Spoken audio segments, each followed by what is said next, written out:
জয় যিশু। গীত সংহিতা 26 অধ্যায়। গীত সংহিতা 26 অধ্যায়। দাউদ রচিত এই গীতটিতে নিজ ধার্মিকতা প্রতিপন্ন করার প্রয়াস লক্ষ্য করা যায়। সম্ভবত দাউদ যখন শাউল ও তার দলবল কর্তৃক নিগৃহীত হয়েছিলেন তখন গীতটি রচনা করেছিলেন। দাউদকে মন্দ লোক বলে প্রচার করে শাউল নিজের ধার্মিকতা প্রচার করতে চেয়েছিলেন। দাউদের উপরে অনেকে কুৎসিত দোষারোপ চাপিয়ে তিনি দাউদকে কলঙ্কিত করতে চেয়েছিলেন। মিথ্যা বলে সর্বপ্রকার বদনাম ঈশ্বর ভক্তের উপর প্রায় দেয়া হয়। প্রভু যীশু খ্রিস্টকেও অনেক মিথ্যা অপবাদ সহ্য করতে হয়েছে। মিথ্যাবাদী, পেটুক, ঈশ্বর নিন্দুক, এমনকি অনেক মিথ্যা অপবাদ প্রভু যীশুকে সহ্য করতে হয়েছে। মিথ্যা অপবাদে জর্জরিত হয়ে দাউদ ঈশ্বরের কাছে তার হৃদয় উন্মুক্ত করে ধরে বললেন যেন ঈশ্বরের সান্ত্বনা লাভ করতে পারে।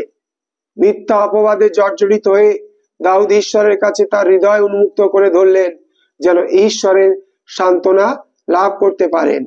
1 থেকে 2 দাউদের চিন্তা। 1 থেকে 2 দাউদের চিন্তা। দাউদ যে ঈশ্বরের কাছে নিজ সিদ্ধতা দেখাতে চেয়েছেন তা নয়।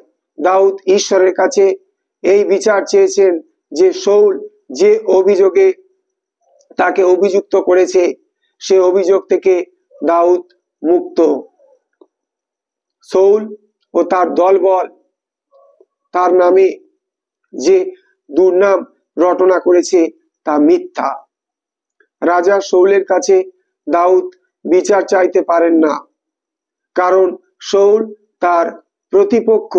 সুতরাং এক্ষেত্রে ঈশ্বরই তার উপযুক্ত বিচার করতে পারেন এবং তাকে নির্দোষ প্রতিপন্ন করতে পারেন।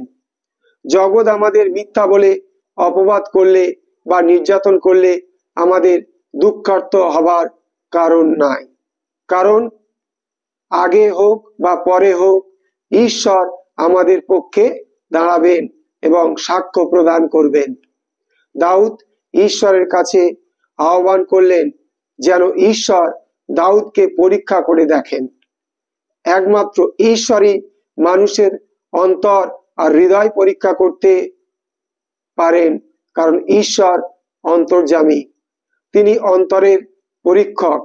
স্বর্ণ যেমন পরীক্ষা করে দেখতে হয় খাঁটি কিনা, সোনাকে যেমন পরীক্ষা করে দেখতে হয় খাঁটি কিনা, তেমনি দাউদ ঈশ্বরকে তার অন্তর পরীক্ষা করতে বলেছেন যে তার অন্তর নির্মল কিনা। দাউদ ঈশ্বরকে তার অন্তর পরীক্ষা করে দেখতে বলছেন যে তার অন্তর নির্মল কিনা। 3 থেকে 10 দাউদ মন্দ লোকদের থেকে দূরে থাকেন। 3 থেকে 10 দাউদ মন্দ লোকদের থেকে দূরে থাকেন। দাউদ সততই ঈশ্বরের পথে চলে আসছেন। ঈশ্বরের দয়া তিনি সততই স্মরণে রাখেন, আর সেজন্য তিনি সর্বদা বলতে পারেন যে ঈশ্বরীয় সত্যে তিনি চলবেন। ঈশ্বরের দয়া আর অনুগ্রহের কথা যারা মনে রাখে না তারা কখনোই ঈশ্বরের পথে বা সত্যের পথে চলতে পারে না। দাউদ নিজ সিদ্ধতা ঈশ্বরের কাছে তুলে ধরতে গিয়ে প্রতিজ্ঞা করলেন যে তিনি দুষ্ট লোকদের সাথে চলবেন না, দুষ্ট লোকদের সাথে বসবেন না। সৎসঙ্গ যেমন দুষ্টকে ভালো করতে পারে তেমনি অসৎসঙ্গ ভালোকে দুষ্ট করতে পারে। দাউদ তাই শপথ নিলেন যে দুরাচারদের সমাজকে ঘৃণা করবেন। দাউদ শুধুমাত্র দুষ্টদের সমাজই পরিহার করবেন না, দাউদ শুধুমাত্র দুষ্টদের সমাজই পরিহার করবেন না, তিনি সমস্ত পাপ থেকে নিজেকে শুদ্ধ রাখবেন এবং সেই সাথে তিনি ঈশ্বরের আরাধনা করবার জন্য নিজেকে প্রস্তুত করবেন। হাত পা ধোয়া ছিল পুরোহিত বা যাজকদের রীতি। মন্দিরে পরিচর্যা করতে যাবার আগে এই ধৌতকরণ ছিল অত্যাবশ্যক। মন্দিরে পরিচর্যা করতে যাবার আগে এই ধৌতকরণ ছিল অত্যাবশ্যক। যাত্রা পুস্তক 30 অধ্যায় 20 এবং 21 পদ। হাত ধোয়া একটি বাহ্যিক রীতি, এতে অন্তর পরিষ্কার হয় না। দাউদ পুরোহিত বা যাজক নন, কিন্তু তিনি জানেন অন্তর পরিষ্কার করাই ঈশ্বরের আরাধনার প্রধান অঙ্গ। যারা যজ্ঞবেদীতে ঈশ্বরের কাছে উপহার দিতে আসতো তারাও যজ্ঞবেদী প্রদক্ষিণ করত। এইসব আচার অনুষ্ঠানের উদ্দেশ্য ছিল ঈশ্বরের গৌরব ও মহিমা প্রচার করা।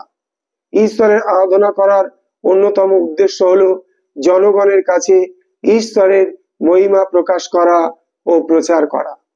দাউদ অনেকবার শত্রুতাড়িত হয়ে ঈশ্বরের যজ্ঞবেদীর কাছ থেকে অনেক দূরে চলে গিয়েছিলেন, কিন্তু তাই বলে ঈশ্বরের বেদীর প্রতি তার ভালোবাসা চলে যায়নি।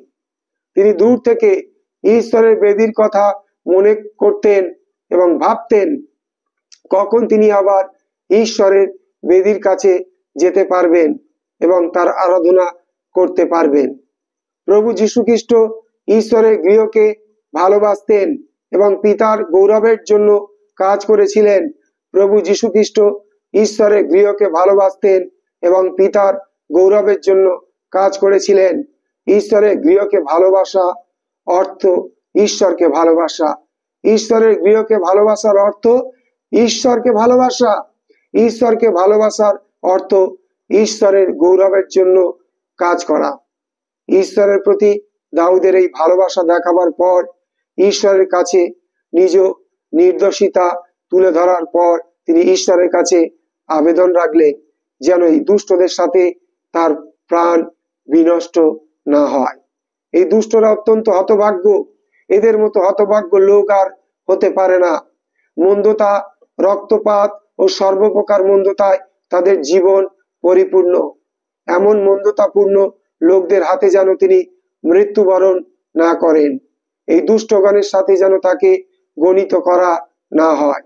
এটা কিন্তু দাউদের মৃত্যু ভয় নয়। দাউদ ভয় করেন দুষ্টের ন্যায় মৃত্যুকে, আর সেই মৃত্যু থেকেই তিনি উদ্ধার চান। 11 থেকে 12 দাউদের আত্মসমর্পণ।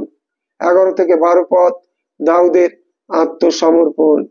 দাউদের অনেক বলার ছিল, বলেছেন। এবার তার যা করণীয় তা হলো ঈশ্বরের চরণে নিজেকে সমর্পণ করা। তিনি তাই করলেন। তিনি প্রতিজ্ঞা করলেন শুদ্ধতায় তিনি জীবনযাপন করবেন। তিনি সরল পথে দাঁড়িয়ে আছেন। তিনি মন্দতা আকাঙ্ক্ষিত পথে চলবেন না। তিনি ঈশ্বরের মণ্ডলীতে মুক্ত কণ্ঠে ঈশ্বরের ধন্যবাদ করবেন। দাউদের জীবনে যে সংকট ছিল তা ক্ষণিক নয়, সব সময় তাকে শত্রুর বিরুদ্ধে চলতে হয়েছে। শত্রুর বিরুদ্ধে চলতে গিয়ে তিনি কখনো মন্দতার আশ্রয় নেননি। তিনি মন্দতার আশ্রয় নেননি বলেই ঈশ্বরের কাছে আত্মসমর্পণ করতে পেরেছিলেন, আর ঈশ্বরও তাকে সুরক্ষা করেছিলেন। আপনি নিজের শুদ্ধতা সম্বন্ধে কতটুকু সচেতন? আপনি ঈশ্বরের সামনে দাঁড়িয়ে কতটুকু শুদ্ধতা দাবি করতে পারেন? জয় যিশু।